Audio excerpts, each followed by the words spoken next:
The second presenter is Emily Sekera, who's a student in the Department of Chemistry. Emily's 3MT presentation title is More Than a Gut Feeling, Finding a Biomarker for Autism and Spectrum Disorder.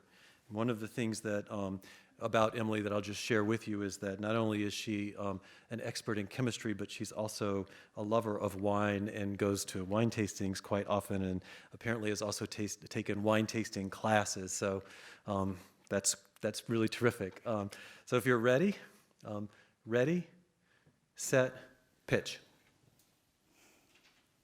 I'd like you to imagine for a moment that you are a new parent. You're excited, you're nervous, and a little bit sleep deprived. As you watch your child grow, you notice that they're not really looking you in the eye, they're not babbling, but maybe you're just overreacting. As time goes on, though, they're not playing with the other children and they're not talking.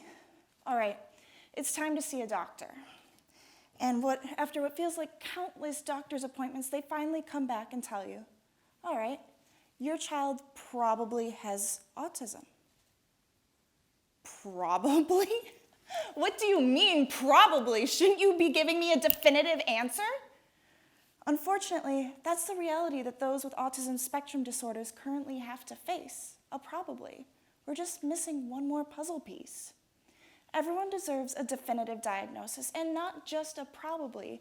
Yet despite its increasing incidence from 1 in 150 to 1 in 59 in just a decade, we still have no answer. But that's where I come in. I'm looking for a way to diagnose autism in non-invasive samples, like urine and feces. And I found something. It's what causes your feces to be brown and your urine to be yellow. Its name?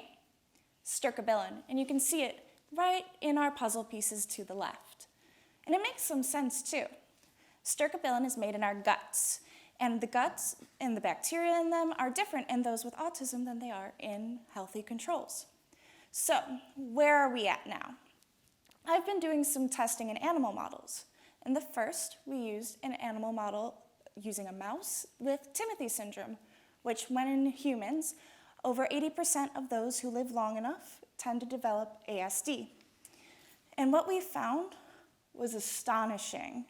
In just 14 pairs of mice, we saw a depletion of 48% in the autistic mice. And this is with a significance to us that could be used in the clinic. But it wasn't enough for me just yet. So we moved into a larger model, this time rats. But instead of Timothy syndrome, they have Fragile X. So Fragile X is the one and only genetic cause we really know for autism at the moment. And currently, with 13 pairs of mice, we are seeing a depletion of stercobilin of 38%, but we're not quite ready for the clinic yet. For now, that is. So, in the last few months of my PhD, that's what I'm planning to do. I'm planning to bring diagnosis to a clinical trial. As I said, everyone deserves a definitive diagnosis, and it's time we diagnose autism. Thank you.